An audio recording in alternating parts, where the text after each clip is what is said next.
semarak peringatan Hari Ulang Tahun, HUT, Kemerdekaan Republik Indonesia ke-81 di Kabupaten Jeneponto diwarnai aksi spektakuler. Ratusan peserta berhasil membentangkan dan mengarak 81 lembar bendera merah putih hingga berkibar di puncak Bulu Bialo, Senin 17 Agustus. Aksi pengibaran bendera di ketinggian 2.366 meter di atas permukaan laut, MDPL, tersebut dipusatkan di agrowisata Bontolojong melalui kegiatan bertajuk Camping Merdeka 6. Pengarakan 81 lembar sang merah putih tersebut secara khusus menjadi simbolik dari usia kemerdekaan Republik Indonesia yang kini usianya menginjak 81 tahun, dengan mengusung semangat persatuan dan kebersamaan di alam terbuka. Kepala Desa Ujung Bulu, Mansur, menyampaikan apresiasi mendalam atas suksesnya gelaran kebangsaan yang melibatkan panitia, relawan, hingga para pengunjung dari berbagai daerah ini. Dengan penuh rasa syukur, kami menyampaikan terima kasih yang sebesar-besarnya kepada seluruh panitia, para relawan, dan para pengunjung yang telah hadir, berpartisipasi, serta memberikan dukungan dalam kegiatan Camp 6 HUT Kemerdekaan Republik Indonesia ke-81 di agrowisata Bontolojong, ungkap Mansur, Selasa 18 Agustus. Mansur menilai, kesuksesan para peserta mengarak puluhan bendera menembus medan pegunungan hingga ke puncak Bulu Bialo tak lepas dari semangat gotong royong dan kekompakan yang tinggi. Atas dedikasi tersebut, ia menyampaikan ucapan terima kasih dan mengapresiasi seluruh pihak.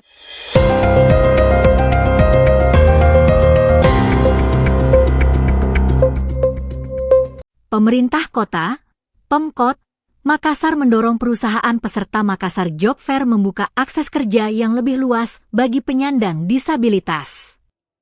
Wali Kota Makassar Munafri Arifuddin alias Api menegaskan, kesempatan kerja harus diberikan secara inklusif berdasarkan kompetensi, bukan keterbatasan fisik yang dimiliki. Pesan tersebut disampaikan Api saat membuka Makassar Job Fair yang digelar Dinas Ketenagakerjaan, Disnaker.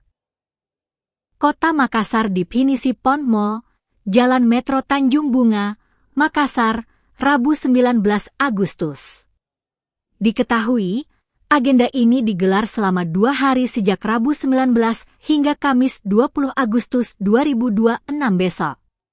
Menurut Api, sejumlah perusahaan yang hadir dalam Job Fair telah menunjukkan keterbukaan dengan menerima pekerja penyandang disabilitas. Ia menilai langkah tersebut menjadi bagian penting dalam menciptakan pasar kerja yang inklusif. Ini penting lagi bahwa ternyata perusahaan ini menerima saudara-saudara kita yang disabilitas, kata Api, Rabu 19 Agustus. Api bahkan mengaku melihat langsung 3 penyandang disabilitas berada di salah satu stan perusahaan. Mereka merupakan bagian dari peserta yang sebelumnya mendapat peningkatan pengetahuan dan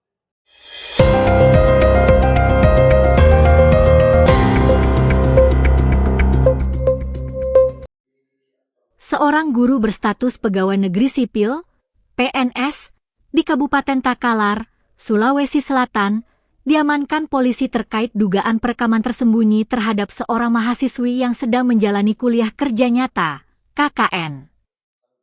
Pria berinisial SHL tersebut diketahui merupakan guru di UPT SD Impres Pasuleang II. Ia telah mengajar di sekolah tersebut selama sekitar 10 tahun. Kasat Reskrim Polres Takalar Ibtu Haryanto Hidayat Pabeta membenarkan pihaknya telah mengamankan SHL setelah menerima laporan dari korban.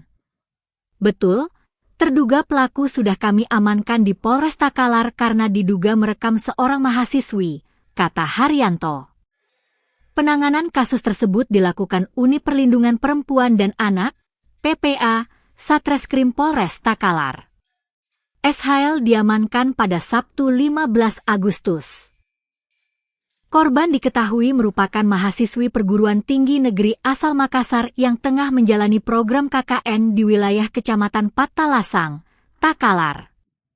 Haryanto menjelaskan, polisi mendalami dugaan perekaman yang dilakukan menggunakan telepon seluler. Berdasarkan pemeriksaan awal, Telepon seluler tersebut diduga disembunyikan di dalam tempat sampah kamar mandi dengan kamera dan fitur perekaman video dalam kondisi aktif.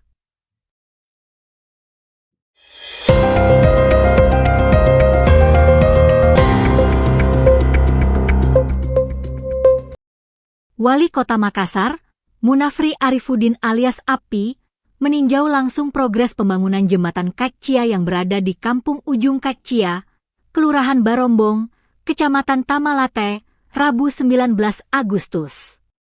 Api mengatakan pembangunan jembatan Kaccia menjadi salah satu prioritas pemerintah kota saat ini untuk membuka akses masyarakat yang selama ini terganggu dalam menjalankan aktivitas sehari-hari.